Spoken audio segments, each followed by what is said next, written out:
Bismillah ar-Rahman ar-Rahim, alhamdulillah, wa salatu wa salam, ala rasulillahi, amma ba'du. The topic today that I've been assigned to deal with is the topic of al-Hasad, which is the malicious and the dangerous envy. And we have to put malicious before envy because there are two types of hasad, as I think most of you know. There is the hasad that is not permissible, and it's a kabira from the kaba'ir, and we'll deal with some of the dangers of it, inshallah. And it's where a person wants Allah Azza wa Jal to take away from someone what He has blessed them with. The izalatu ni'mah from someone. And that's not permissible. And people have this hasad for some of the most frivolous and simple reasons. Someone will see that a person has nice hair, long hair, and they'll have hasad. They have nice eyes, they'll have hasad. They have a car, they have children, they have hasad. Their children were able to succeed at the educational level, they'll have hasad. So they look at that situation and they hope and pray and they wish and they bite their fingers that that ni'mah will be taken away from that individual. Whether the ni'mah comes to them or not is irrelevant. They just don't want to see that person with that particular thing.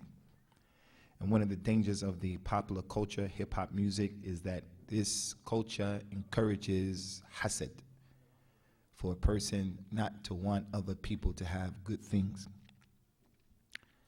The other hasad that is permissible is not really hasad, but the Prophet did call it hasad, sallallahu alayhi wasallam. It's known as al-ghibta.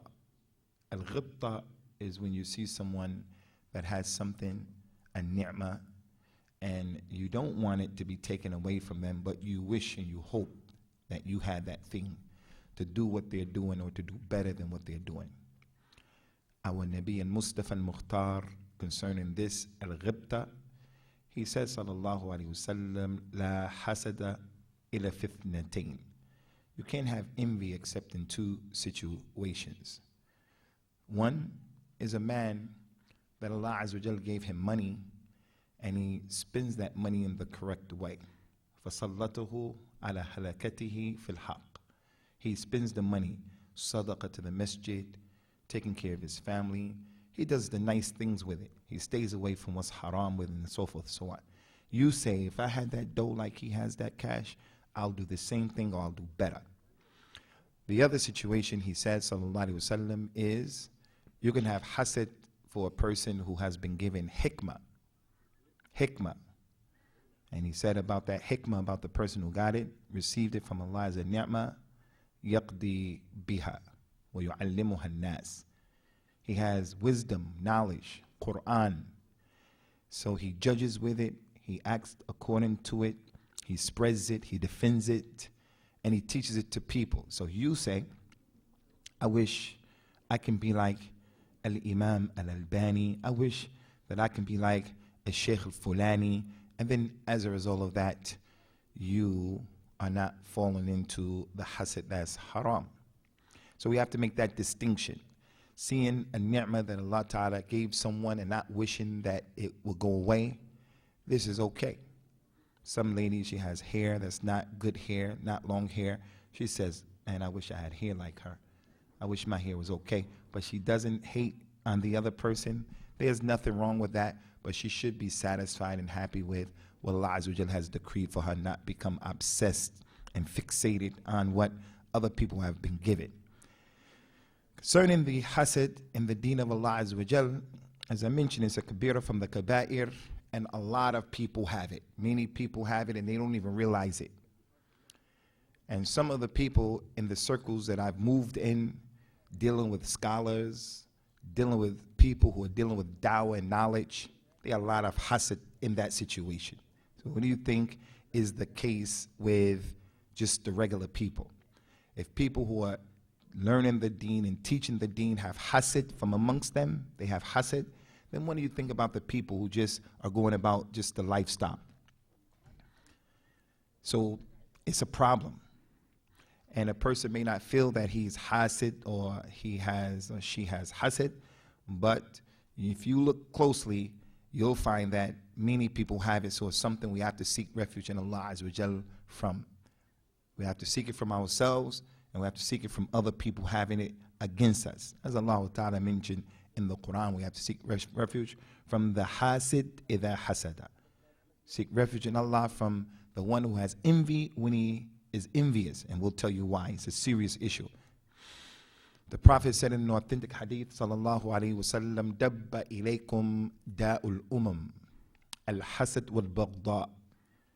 The sickness, the disease of the previous communities have come to you. It has hit you. And that sickness, he said, was being envious and having hatred and animosity towards one another. He said about al-hasad, sallallahu alayhi wa sallam, إنها حالقة لا حالقة الدين ولكن حالقة الرأس لا حالقة الرأس ولكن حالقة الدين. He said, for a person to have this envy, it is the razor that will cut. He said, it's not the razor that will cut your hair, but it's the razor that will cut your religion. It will cause your good deeds to be taken away. It will cause people's bad deeds to be thrown upon you. It will cause you to do things in an attempt to get this person's ni'mah taken away. You do things and it causes Allah Azza wa Jal to write against you. So he told the people, la tahasadu. Don't be envious of one another. Again, concerning the history of hasad, the scholars of Islam, they said that the first sin that Allah Azza wa Jal was sent against and with it is al-hasad. In the story of Iblis, when Allah Azza wa Jal told Iblis to bow down to the creation Adam along with the Malaika, they all bowed down except Iblis. Abba was stakbar, he was arrogant, he didn't. So Allah said to him, Ma mana'aka an tasjuda lima khalaqtu biyadayhi. Why did you not bow down to the one who I created with my own two hands? Iblis' problem was, you created me from the fire, you created him from the dirt. Now this is important about our aqidah, the aqidah of al-Islam. Something that Iblis did not understand. What he didn't understand is that the Prophet told us, sallallahu alaihi wasallam, that Allah Ta'ala created four things with his hands. And everything else in creation was created by Allah saying, be, and it became.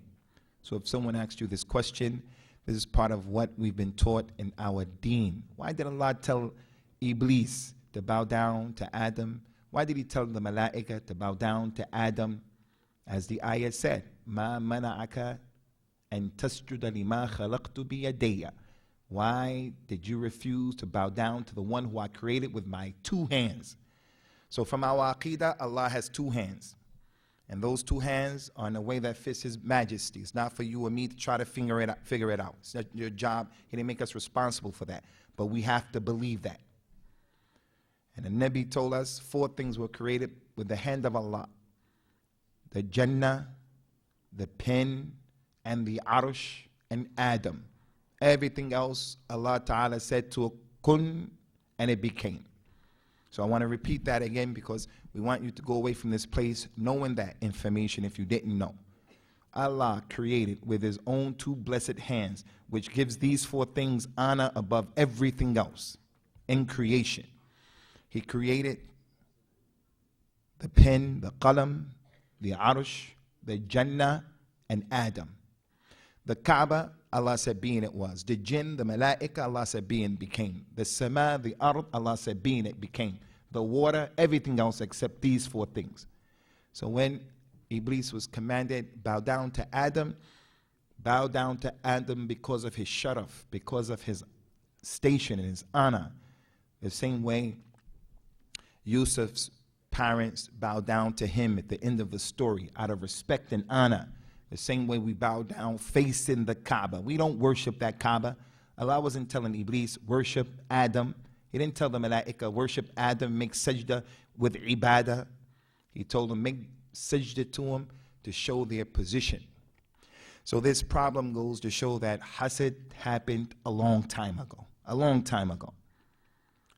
In addition to that, after Allah created Adam, obviously he had his wife, Hawa, and then they had their children. The scholars of the tafsir of the Qur'an, and there are no authentic hadith to support this, but this is what the ulama write, Allahu alam, as to its reality. They said every time Eve would have children, she would deliver twins. In her stomach, there would be a boy and a girl, and they would come out, and then when she became pregnant again, a boy and a girl, and then they would come out, and so forth and so on. So in their legislation, due to a durura, necessity, the boy was allowed to marry his sister, who was not his twin from the same stomach, because of necessity. They said that one of the boys didn't want to marry the other one's twin, that he wanted to marry his own sister from the same stomach because she was more beautiful. Allahu alam. And there was some drama and some beef. So Allah Azza wa Jalla commanded them to make a slaughter, a sacrifice. One of them slaughtered a big fat ram, and Allah accepted it.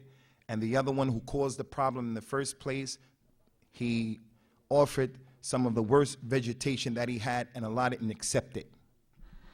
And this issue was mentioned in Surah Al-Ma'idah, if you go back to deal with the tafsir of that. وَاتْلُ عَلَيْهِمْ نَبَى بْنِي آدَمَ بِالْحَقِّ إِذْ قَرَّبَا قُرْبَانًا فَتُقُبِّلَ مِنْ أَحَدِهِمَا وَلَمْ يُتَقَبَّلْ مِنَ الْآخَرِ قال لأقتلنك قال إنما يتقبل الله من المتقين وإن بسطت إلي يدك لتقتلني ما أنا بباسط يدي إليك لأقتلك إني أخاف الله رب العالمين إني أريد أن تبوء بإثمي وإثمك فتكون من أصحاب النار وذلك جزاء الظالمين فطوعت له نفسه قتل أخيه فقتله فأصبح من الخاسرين.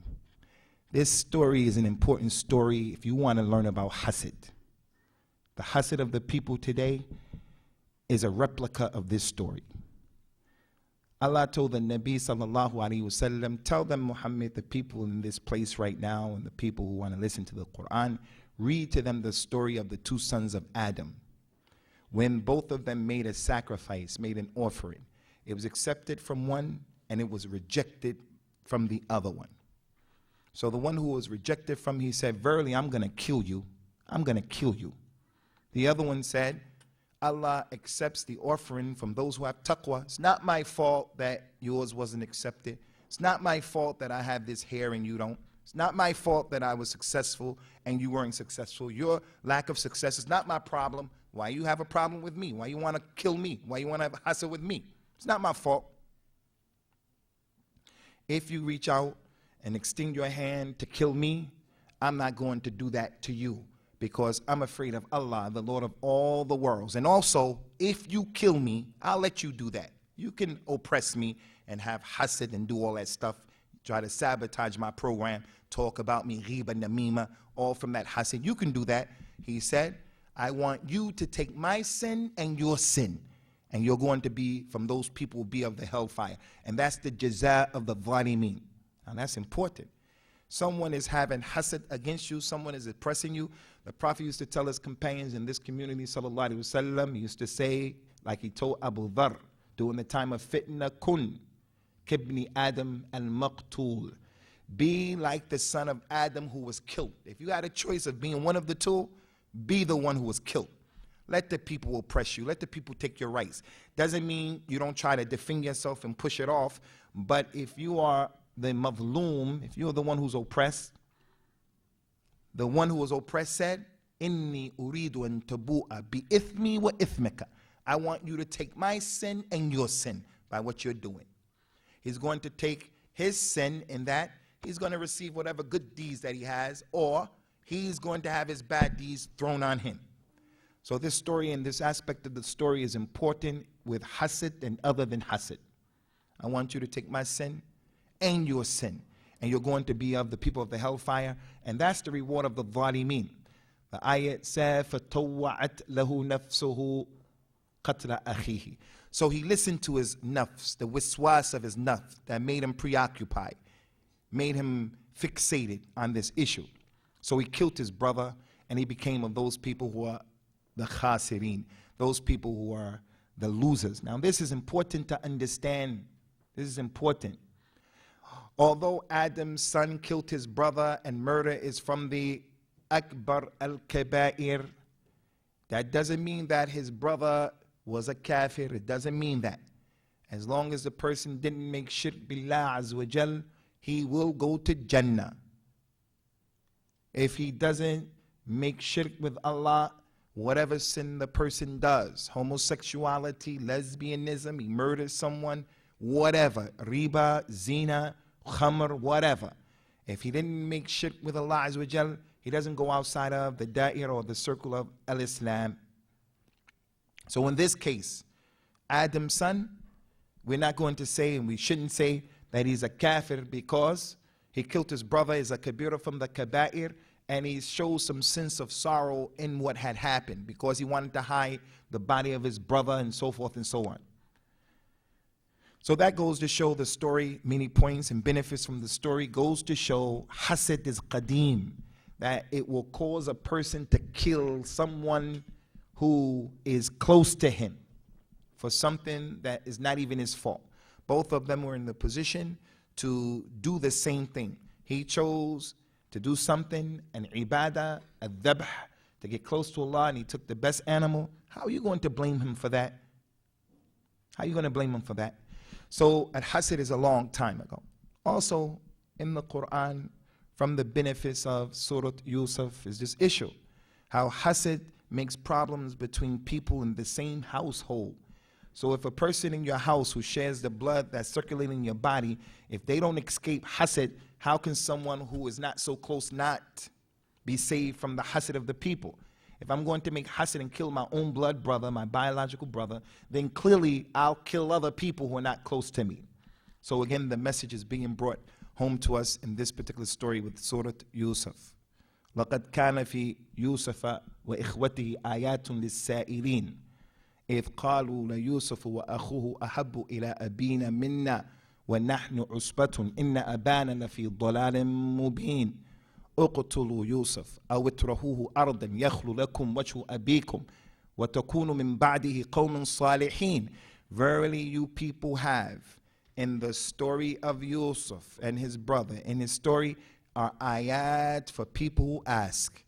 People want to know and they want to ask, what is the evil of hasad? And other than that, what is the evil of men and women being together alone, al-khalwa, and being alone? You want to know about that?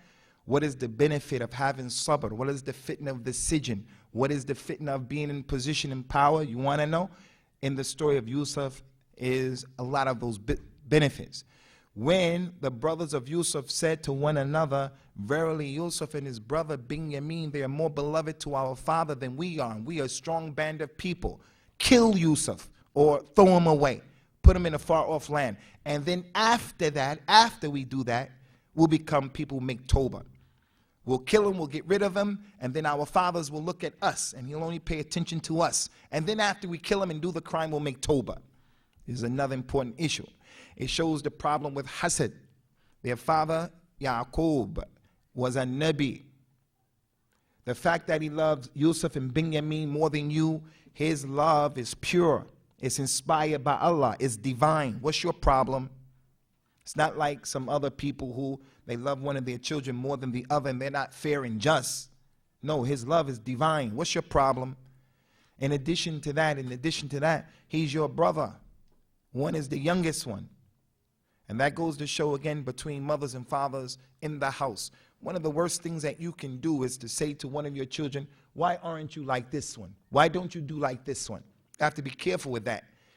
Because that type of hasad can be developed as a result of the tarbiyah that the mother, the tarbiyah of the father are given to their children. A man may have more than one wife and children from both wives. Or they may be the same, sharing the same mother and the father. If you don't treat them right, there are problems. She was married before. Her oldest daughter, eldest son, their father died. Now she got married again. She has new children from another man. If you're not careful with the way you treat them, you can plant the seeds of this hasad between your own children. In trying to solve the problem, they wanted the love of their father. So we'll look at this design, shaitan. They said, kill Yusuf and get rid of him, or get rid of him. And then after that, our father will look at us. And that's what happens with the wiswas of a shaitan, that it makes people come up with crazy plans. And once you start to try to implement the crazy plan, you have to keep up with the craziness and the madness of the issue. You kill someone, you have to get rid of the body. You go and you get acid and poured on the body, it's another problem, and another problem, and another problem. Just do the right thing. That's all. You won't have to deal with all of the madness that comes as a result of doing sins. And another issue about Yusuf, they said after you kill him, your father's going to look for that, and then you can make tawbah. That was the beginning of the story. They said, let's get rid of him, and then after we get rid of him, we do the crime and the sin, then we'll make tawbah. But if you look at the story, all the way at the end of the story, after they threw Yusuf away, after they threw him away, and they went to Egypt, and all of that stuff happened in Egypt, and they said, someone stole from your group. And then they came back and they found the thing of the king with Binyamin. They said, the king said, he stole it. They said, yeah. He has a brother who used to steal as well, meaning Yusuf. What happened to the Tawbah for a long time ago? And that's the nature of sin. If we procrastinate, I'll do the sin and then make Tawbah. Usually you don't make Tawbah. Just make Tawbah and drop the issue right then and there. So that is another story from the book of Allah Azza wa Jal that shows and indicates the issue and the problem with hasad, that it would affect the closest people to you. And if the closest people to you are not protected from a person's hasad, then what about people who go further away from you in terms of your blood? And that's one of the important aspects of the lesson. In addition to that, sisters, hasad is a characteristic of the Yahud, those people that the Qur'an have described in detail. And when we mention these things, just as we said yesterday about homosexuality, homosexuality is a big sin and we don't accept it, but you cannot discriminate against a homosexual. You cannot harm a homosexual. You have to deal with people in accordance to the Qur'an and in accordance to the law of the land that we're living in. So we mention these things and we don't hide them. This is what the Qur'an and the Sunnah said about these issues, but the Qur'an and the Sunnah allowed us to exist in this place and to exist in the way where the law doesn't go against our deen. We have to be people and do things that are universally accepted. So if we were to sit here and say that the Yahud are a group of people who have been described in the Qur'an as having hasad, it's not permissible for anybody to discriminate against them, to harm them. This is what the Qur'an says. So stay away from the two extremes. One extreme is the people who want us to deny what's in the Qur'an and the Sunnah, and they say homosexuality is okay.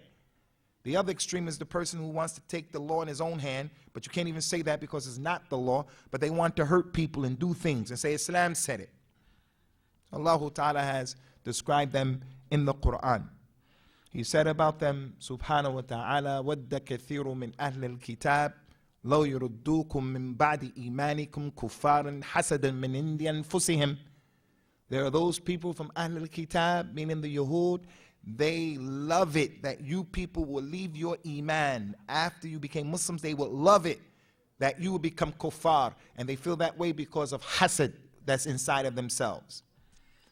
The Prophet told the people, sallallahu alayhi wa sallam, ma hasadatkum al-Yahud ala shay'in, ma hasadatkum ala salam wa ta'meen. Out of the things that you do, you Muslims, the Jews, they don't have hasad for you more than they have hasad for when you say to one another, assalamu alaikum. And also when you say ameen in the salat. During the time of the Prophet sallallahu alaihi wasallam, the Jews used to get upset when they saw the brotherhood of al-Islam and they were spreading the salams and the love. And the salam helps to fortify that love. They used to hate it and have hasad on the akhuwa of al-Islam. Just saying assalamu alaikum. Also, the ameen. And that's why both of these issues are important. Saying salam and saying ameen. They're not small issues. I don't know much about Canada, but where we come from, we have a lot of political oriented groups that focus on establishing the khilafah in the UK. Establishing the khilaf in the earth is important.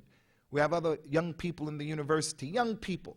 They talk about jihad, jihad, jihad. Jihad is from Islam, but there's a correct way of doing it. There's a time, there's a place, there are the people for it, circumstances. It's not what you're talking about. And then issues like giving salams, that's right in front of the nose, birrul walidain, right in front of the nose, saying ameen and learning how to dress properly and make salat correctly right in front of the nose. These issues, when you mention them, they say, that's not important. When we establish the khilafah, we'll do all of that stuff.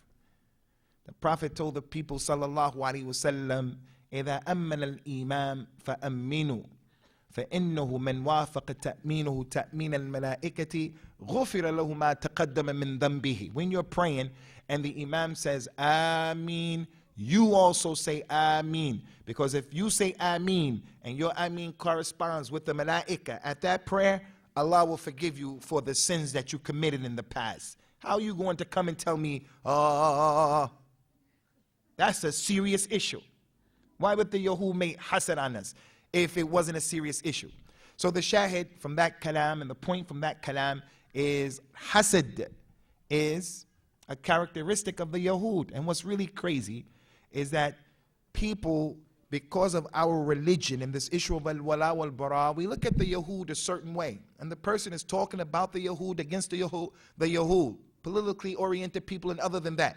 The Yahud, maghdubi alayhim, the Yahud. But there are people who have hasad. You're on the way in the minhaj of those people. You're on the characteristics of those people.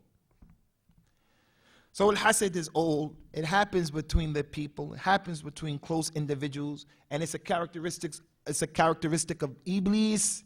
It's a characteristic of the Yahud. Allah Azza wa Jal is angry with them. They are maghdub alayhim. Why? Because this is one of the reasons. So one of the things that a person can receive Allah's anger is if he has this hasad.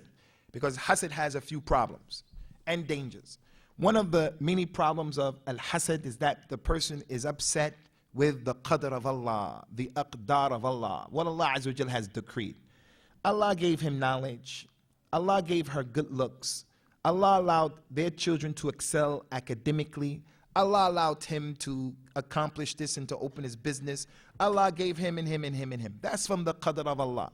Allah mentioned in the Qur'an, أَمْ يَحْسَدُونَ النَّاسَ عَلَى مَا آتَاهُمُ اللَّهُ مِنْ فَضْلِهِ. Do they have hasad against the people because of what Allah gave them from His fadl? Some of the poor Muslims came to the Nabi sallallahu alaihi wasallam and they complained, Ya Rasulullah, the aghniya, dhahab al-aghniya, bil-thubur. They went off and they took all of the rewards. They pray the way we pray. They fast the way we fast. They make hajj, we make hajj. They do all of these things. But they passed us because they have extra money. They're doing everything that we're doing, but they're giving their money, and we don't have the ability to give money. So the Nabi said, you want to know something that will let you catch up to them or even pass them? Yes, Ya Rasulullah. He said, after each salat, say Subhanallah 33 times. Alhamdulillah 33 times. Allahu Akbar 33 times. When those fuqara heard that, they would make salat and they started doing that. The rich people saw what they were doing. They said, what are you guys doing? They said, the Prophet told us that. So the rich people started doing it. So the poor people went back to the Nabi. Ya Rasulullah, now they're doing what we're doing. So they make salat, we make salat. The people, they fast and we fast. But now they're doing the same thing that we're doing. The Prophet told them, sallallahu alaihi wasallam, ذَلِكَ فَضْلُ اللَّهِ يُؤْتِهِ مَنْ يَشَاءُ. That's the fadl of Allah. He gives it to whoever He wants to give it to. The fact that they're doing this and they have extra superfluous ability, it's not for you to become upset or mad with that. So one of the problems, sisters, with having hasad is that in reality, the person is showing a form of kibr. It's a form of kibr. Who are you? Who are you? That's what Allah decreed. That's what Allah wanted. And that was one of the reasons why some of the people of Quraysh used to reject the da'wah of Rasulullah sallallahu alaihi wasallam. They used to reject his da'wah because he came from the part of Quraysh that they were not from. They used to wonder, and the people of the past, why is it that Allah made you a Nabi and a Rasul over us? Why is it that the poor people follow you? The rich people, no, we're not going to believe in you. Don't have that kibr. Allah, as He said in the Qur'an, Allahu a'lamu haythu yaj'alu risalata. Allah knew what He was doing. Allah knew what He was doing. One of the names of Allah is Al-Hakim. Al-Hakim. Al-Hakim. He's the one who has hikmah, which is translated all the time as wisdom. But a better translation of hikmah is wadu'u shay fi mahallihi, putting things in the proper place. Allah is Al-Hakim. He put everything in the proper place. He knew how to make me. This is the best way that I can be. My color, my size, the way I am, this thing growing on my finger, everything Allah knew what He was doing. When I look at other people, I can't say, why didn't Allah give me what He gave you? I want that to be taken away from you. Allah knew what He was doing. So part of al-Iman and part of the correct aqeedah is for a person to be a Muslim and have istislam. He totally submits to the idea, Allah knew what He was doing. He knows what He's doing. What He gave that person, it may be a fitna if it was given to you. What He gave that individual. Another problem with the issue of al-hasad is the fact that it has a strong connection to the evil eye. Hasad and al-ain are intertwined. There's an irtibat qawi, very strong connection between the two. And it can hurt innocent people. Now listen to this, is important. The evil eye, as the Prophet says, sallallahu alaihi wasallam, inna al-ain tudkhil al-rajul al-qabr wa tudkhil al-jamal al-kidr. The evil eye has the ability to cause a man to enter into his grave. It can kill someone. And the evil eye can cause the camel to enter into the cooking pot. Someone looks at something, a nice car, and he has hasad, he can cause that car to crash, and people die inside of that car from his evil eye. Someone may say, oh, but that's dhulm. But no, Allah knew what He was doing when He allowed these types of things to happen. So He put us in a position where we have to do things to seek protection from the hasad of the hasid, dua, ruqya, all kinds of things to protect yourself. If you know that a person can give you the evil eye. One companion was swimming, bathing and swimming. He was bathing and go under the water to get the stuff off that he was washing with.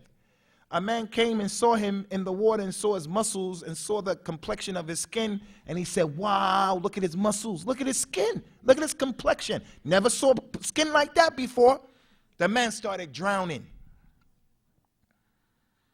When they took him out of the water and pumped his stomach, they told the Prophet what happened. He told the people, sallallahu alaihi wasallam, ala ma yaqtulu ahadakum akhahu. إذا رأى أحدكم من أخيه ما يعجبه فليدعو له بالبركة. Why does one of you people kill his brother? Why do you kill your brother? If you see something from your brother that impresses you, that you like, then make dua for him by making barakah. Allah yubarak fiqh. Ask him, Allah put the barakah in that particular thing. The one who was bathing, he had nothing to do with what happened. He was innocent. It's just that the guy looked at him, and that's what happened. So the Nabi sallallahu alaihi wasallam has brought a religion that is fair and just. Tammat kalimatu rabbika sidqan wa adla. There's no oppression. That a person can look at you, and because of the evil eye, you die, you crash, you and your family. La samahallah. As example. No one should come and say, how was that? That's not fair. What did I do? If you know that, then do the ruqya. Do the ruqya. The Nabi used to do different ruqya. He used to say things, sallallahu alaihi wasallam, that we should try to learn. And there were many dua that he used to say. He used to say, sallallahu alaihi wasallam, bismillah arqiq min kulli sharrin yu'dhik min sharri kulli nafs wa ain hasidin. Allahu yashfik, bismillah arqiq. He used to say this dua. In the name of Allah, I give you ruqya. I give you ruqya from any and everything that harms you. I give you the ruqya from every person and every evil eye of the hasid. I give you ruqya in the name of Allah. He used to take Hassan and Hussein, and he would make that dua for them. أُعِيذُكُمَا بِكَلِمَةِ اللَّهِ. And from what he asked Allah to protect them from was the evil eye, and other than that, they're innocent. And then when the last two surahs of the Qur'an were revealed, the Mu'awwidhatayn, he used to leave everything else, and he would just use those two surahs before going to bed, and then he would put them on himself. He would put them on his children. Jibril, he came and gave the Nabi ruqya, sallallahu alayhi wa ala alihi wa sallam. So the point here is, from the danger of this hasad, is that it can kill people. It can kill people. It can harm people. Now I want to share something with you that you may not know, you may know, but it's important in what remains of your life, because we all have aspirations, we all have goals and objectives that we're trying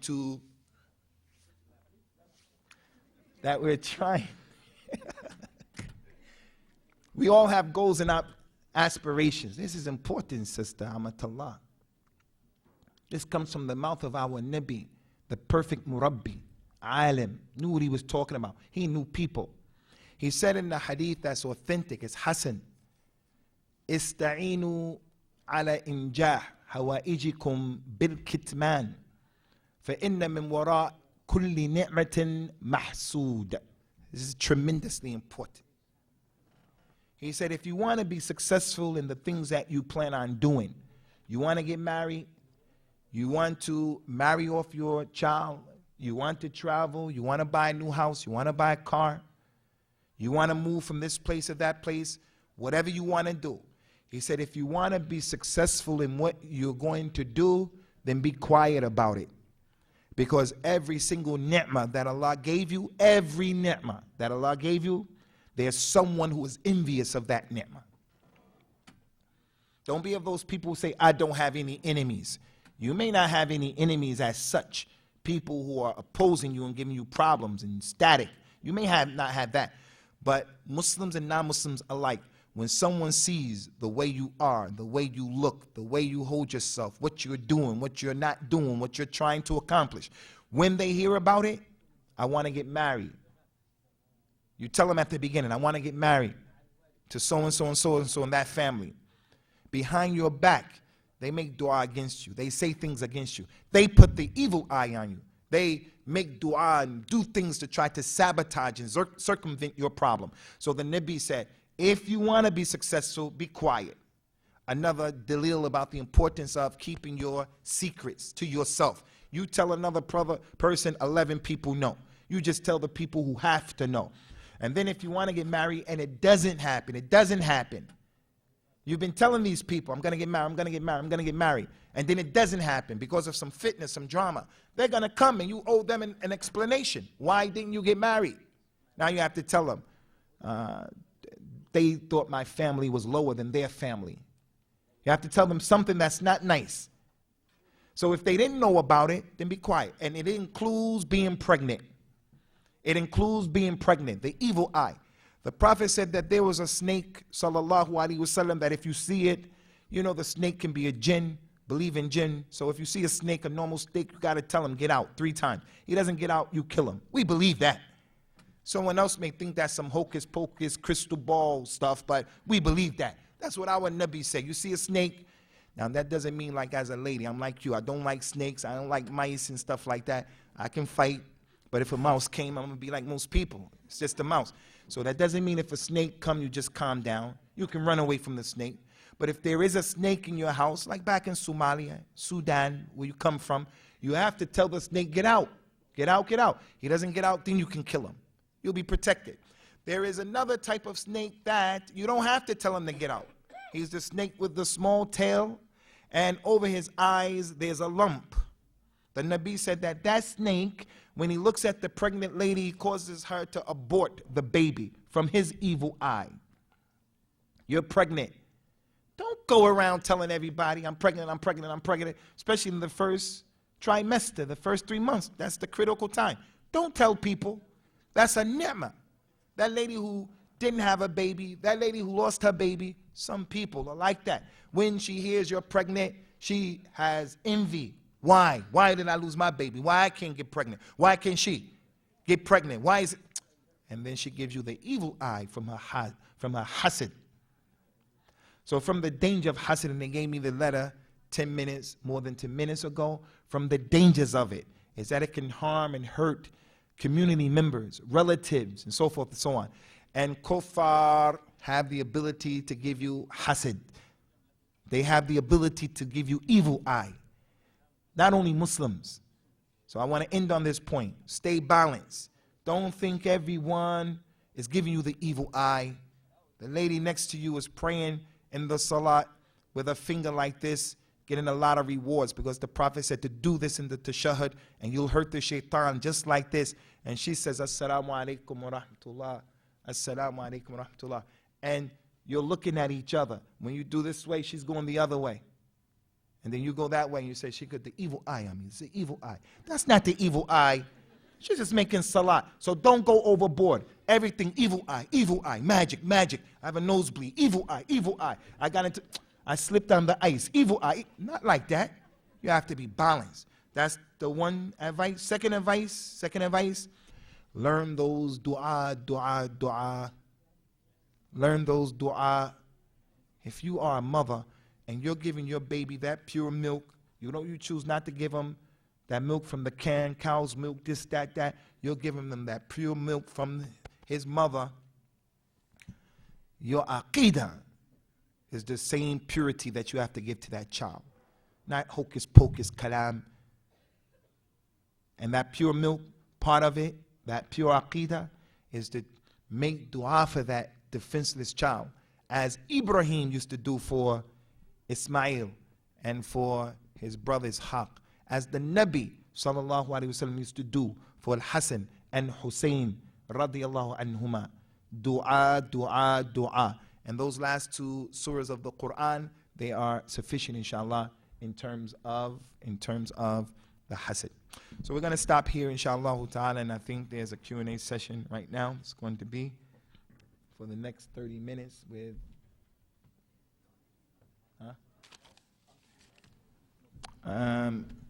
this person. They said here, Bismillah.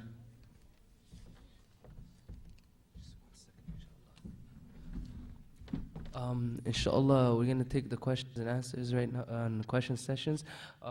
Sheikh Abdullah Idris and Musleh Khan are going to come to the stage. If you did not write your question in time, the mic on the right side is working, so inshallah, just go up there.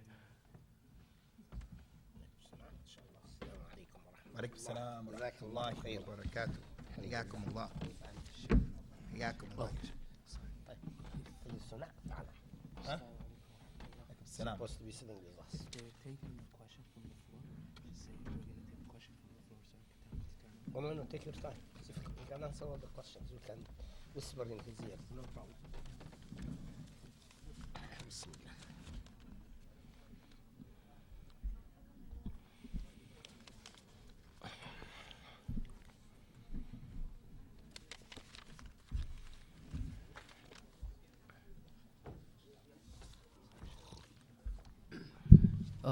Inshallah, we're getting complaints about food in the hallway and the drinks. Please refrain from doing that. Jazakumullah khair. Sheikh, نقسم هذا قسمين. Oh, you're with us as well. Yeah. I'm going to take these ones. Most of these is with the evil eye that I just gave.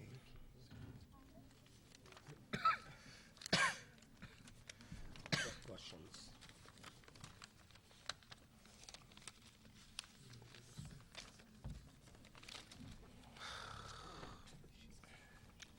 Bismillah ar-Rahman ar-Rahim, alhamdulillah, wassalatu wassalam ala rasulillah. Inshallah, we're going to try to get through these questions as quick as possible with succinct answers so that we can get the bulk of your questions answered. So this person wants to know, is it permissible for the lady to wear nose piercings? Are they haram? I don't know any dalil that will make them haram, make it a haram. So I believe it's permissible because of the al-bara'atul asliya, that these things are permissible till the dalil comes to show that it's not permissible. But if she does choose to wear the earring in her nose, the nose ring in her nose, It is part of her zina. So in that case, no one should be able to see that except her mahrams. As Allah Ta'ala mentioned in the Qur'an, وَلَا يُبْدِينَ زِينَتُهُنَّ إِلَّا مَا ظَهَرَ مِنْهَا وَاللَّهُ أَعْلَمُ.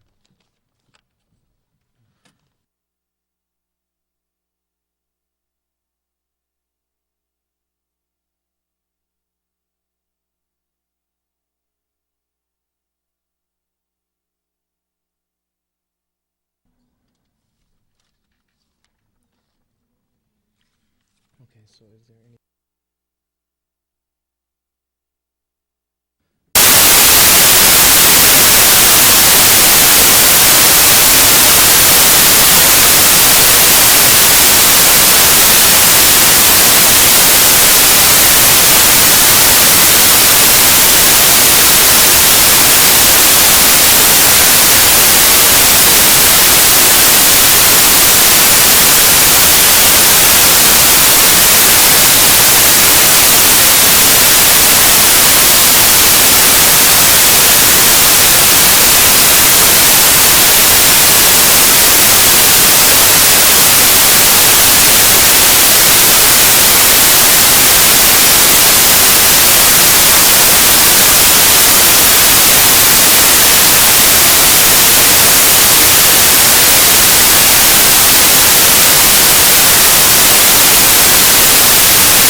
So the next question, inshallah, is how can you deal with items you shoplifted from a store? Also, I really want to make it right and repent, but I don't know if I should return the item or throw it in the garbage or pay for it. Well, the first thing that you should do is you should return it. And part of repentance, remember the three conditions that whenever you repent to Allah Azza wa Jal, is that you stop the sin, you regret performing it in the first place, and that you make a sincere intention within your heart never to return to that sin. But then there's a fourth condition, and that only applies to when that sin or that error has some involvement with some sort of exterior thing around you. So if it's involving someone else or if it's involving an organization, then what you need to do is you need to either seek forgiveness from them, and if that's not possible or that becomes difficult for you, return this item. If that becomes difficult for you, then the least that you can do is you ask Allah Azza wa Jal for forgiveness for this. But note, sisters, the key here is that you must try your best to reconcile with whoever is involved with that error. So whether it means returning the item or not, and you can use your judgment within that, inshallah. Allah Azza wa Jal knows best. Now, this is one of the questions that has pinned me at one time in my life, because I was asked by somebody, can I have a crush on somebody? I didn't know what crush means at that time. Now I know. Now I know what it means. Because the first time somebody sent me this question, I asked them and people start laughing, just like you are laughing.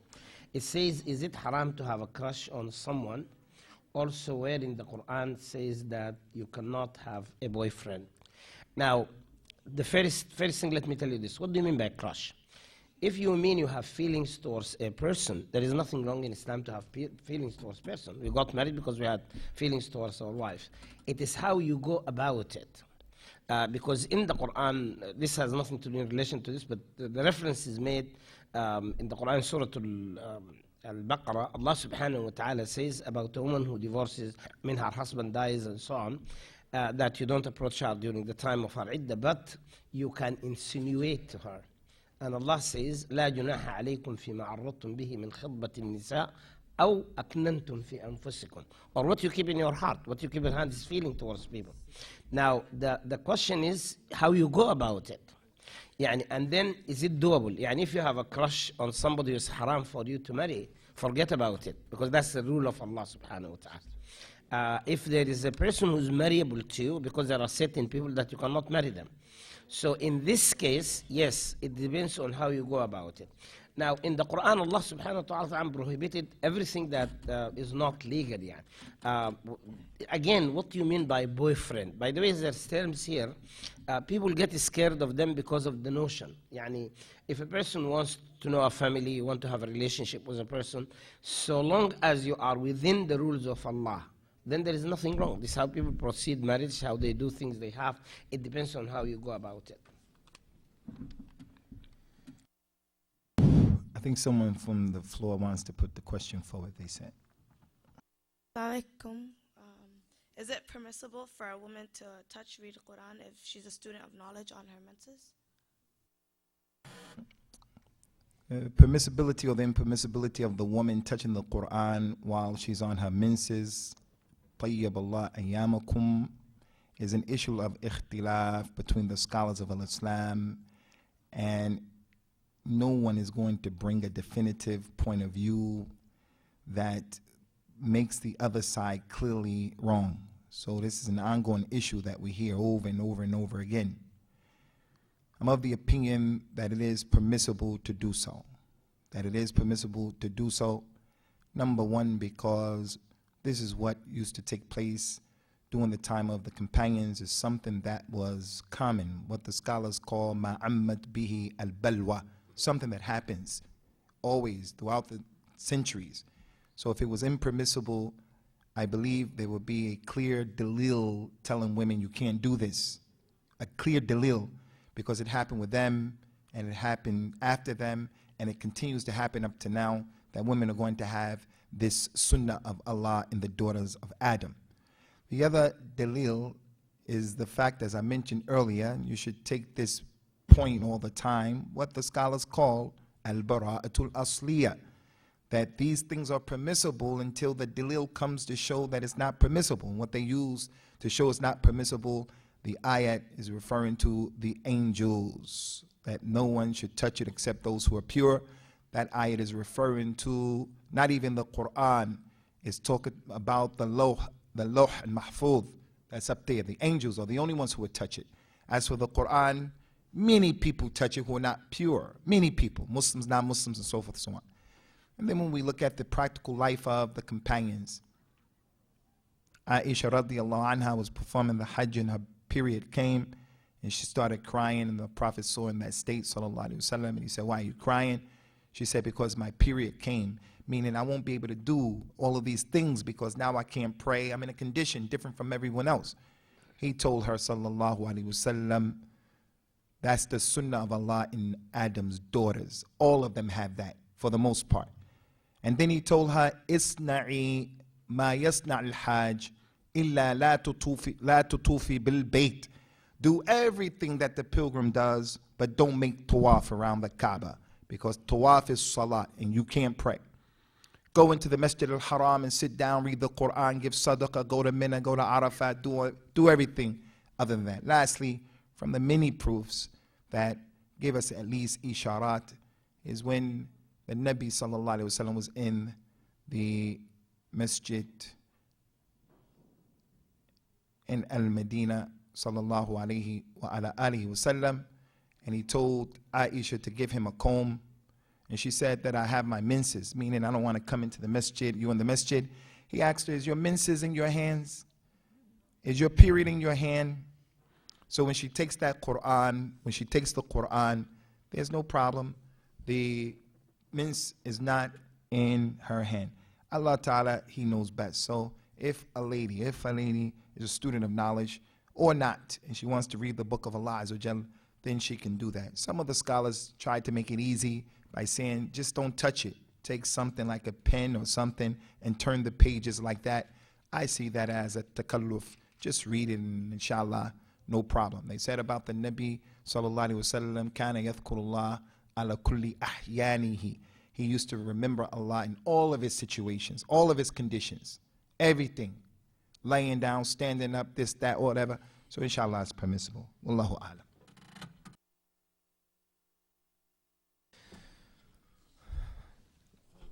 Okay, so the next question here, Assalamu alaikum wa alaikum assalam. If your father is not a Muslim, is he still considered to be your wali?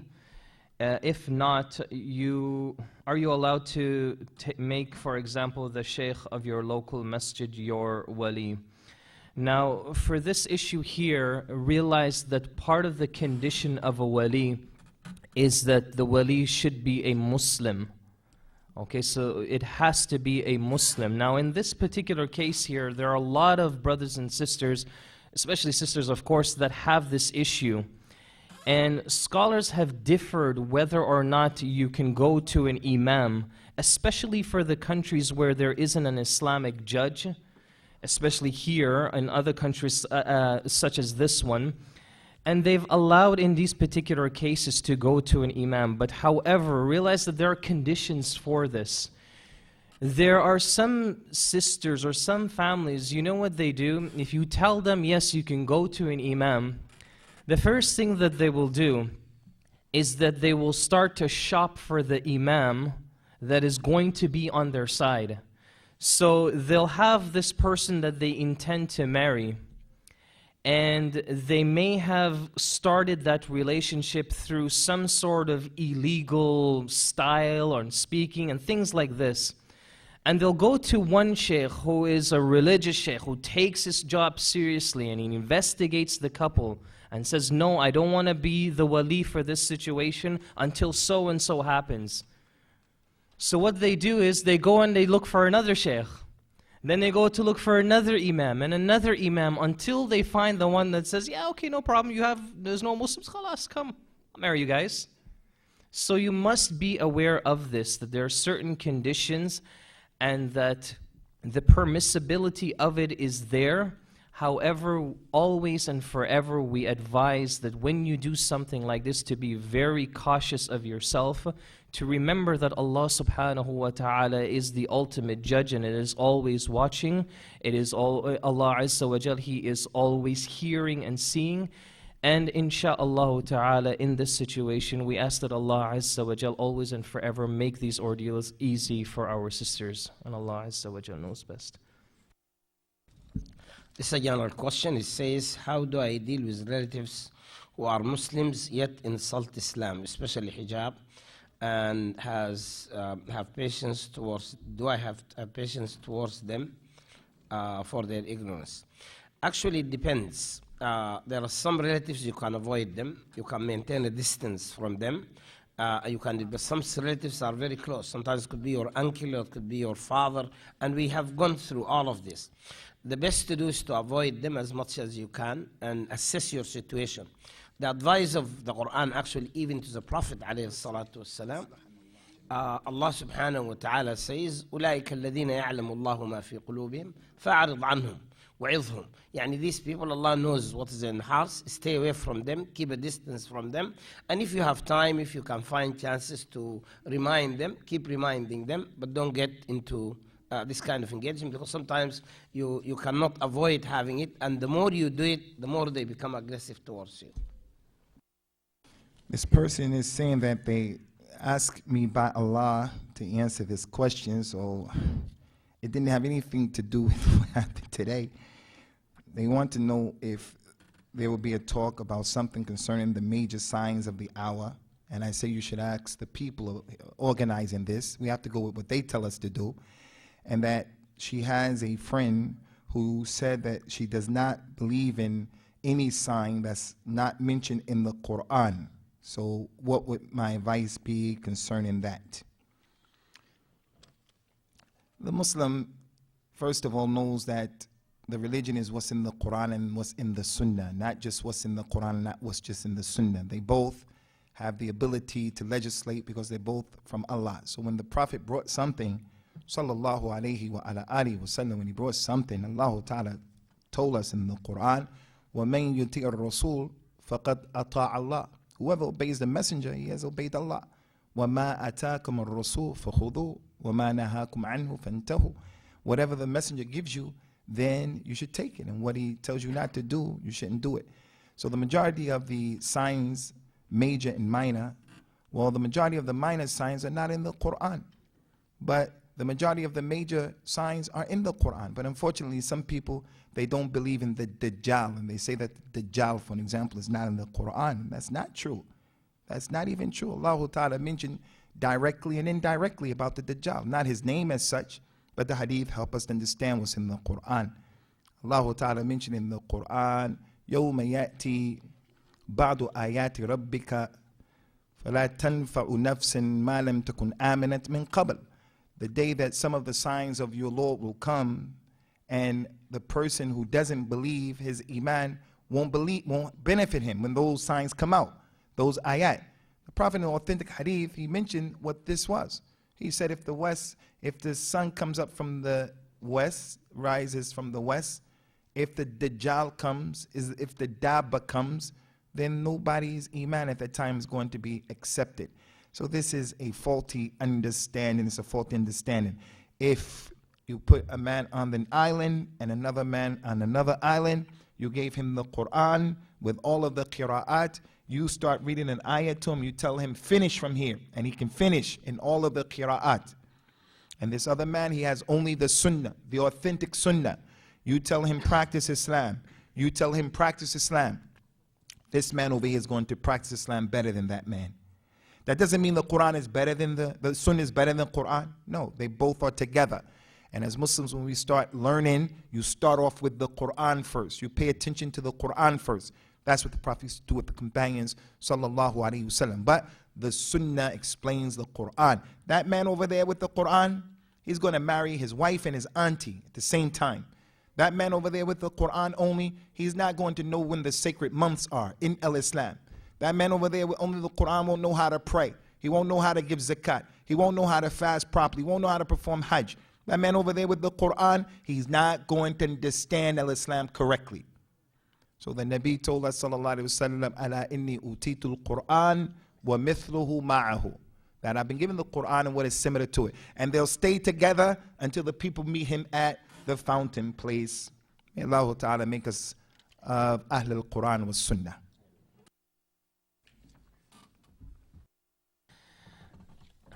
So here it says, is it halal to eat something that you didn't know that it was haram?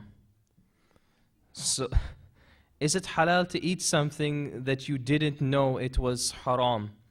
So if it was an accident, that's one issue. But once you know that this food or this drink is haram, then what do? Spit it out, stop eating it. Okay, so if it's an accident, that's one issue. You ask Allah Azza wa Jal to forgive you, because this is something that is natural and it may happen to us from time to time. However, when you do realize, then you are to stop eating it and ask Allah Azza wa Jal to forgive you. However, there's a key note here I want to just point out, and that is, whenever you go outside or you're eating something or drinking something and you have a shak or you have a doubt in it, then the Prophet ﷺ encourages us that when you have doubt, stay away. Then ask, inquire, investigate. Try to be as certain as you can about your situation, because remember that even when you are consuming food and eating, it can be an act of worship to Allah Azza wa Jal. So you want to take it as seriously as all of the other acts of ibadah and worship that you do. So it is very important that you don't allow yourselves at any moment to be careless, even for the most trivial acts, the most trivial things that you and I do throughout our lifestyle. And Allah Azza wa Jal knows best. This question is out of the topic. I still want to ask it. Is it working as a cashier in a grocery store permissible if there has to check out things such as haram, yani pork? Now, it depends again. If your work is as a cashier in a place where you don't, it's not your store, it's not your place, your job is to check out things for people in the cashier. You have no responsibility towards it. Because there is pork and haram things coming out, I always tell people, if you are sincere, look for a job as if you don't have a job. And if you are sincere, Allah will give it to you. The Prophet gave a promise. He said, مَا تَرَكَ الْمُؤْمِنِ أَمْرًا لِلَّهِ إِلَّا أَبْدَلَهُ اللَّهُ خَيْرًا مِنْ. We know the difficulty that people go. If you tell them don't work, then they don't have a job, they're going to sort of suffering. Your primary job is a cashier. But even because of this doubt you have, just while you are working there, try to find the job. Allah can give you something better than that. Before I answer this question, inshallah, I want to add on to what Sheikh Abdullah is saying, because I have a few questions that have come like this, and a few situations where I met brothers who want to drop out of the university because they have to lower their gaze and looking at the ustadha. Don't get it wrong and don't get it twisted. We have to stay in the middle. Don't be of the people who say, riba, do it, no problem, no problem. No, riba is a big problem. And don't be of the people on the other extreme who say, no riba, no, I have a house, I'm just going to get rid of my house. Don't be like that. You have to be in the middle. You have a house, you're working in this business, sister's a nurse, you want to know what you have to do, take your time and avoid the extremes. Avoid the extremes. And the extremes in these issues are to create for yourself a bigger problem by becoming unemployed, a bigger problem by going to work as a nurse with jilbab on and niqab. It's a bigger problem. So Islam has allowed us to coexist in these issues. For the sister who's a nurse, those companions, when they used to make jihad, there were women who went out there to take care of the jurha. Those people were wounded. They weren't there maharam, but the situation necessitated that. So Allah commanded all of us, فَاتَّقُوا اللَّهَ مَسْتَطَعْتُمْ. Fear Allah to the best of your ability. لَا يُكَلِّفُ اللَّهُ نَفْسًا إِلَّا وُسْعَهَا. Allah doesn't burden you beyond your scope. And if you're going to make one of those big decisions, dropping out of college, university, selling your house just like that, getting out of the mortgage, which is haram. It's a kabira from the kaba'ir. But you have to go to a scholar who understands your situation and give them your whole detail and get a fatwa. Don't listen to the person who said do it. Don't listen to the person who said don't do it. Take your special situation to someone who's balanced, knowledgeable, qualified, competent, and you tell him the details. and then you hear what he has to say. As for the question here of my sister, she wants to know, you mentioned during your talk the story of Adam and Iblis. Salawatullah wa salamuhu ala Adam wa la'natullah ala Iblis, where Allah Azza wa Jal commanded Iblis to bow down to Adam as a sign of respect. How Iblis, when he was told to do that as a way of honor for Adam and not a form of worship, are we then allowed to bow down to the kings of today, such as King Abdullah, to show their status? I think that's a pretty decent question. Leave off King Abdullah and the other kings of Islam. In West Africa, this is why I keep changing my clothes, because I'm going to send these DVDs to West Africa. So I don't want them to see me in the same clothes in all of the talks. So there in West Africa, in Nigeria, when you meet an older person, you have to bend down as a show of respect.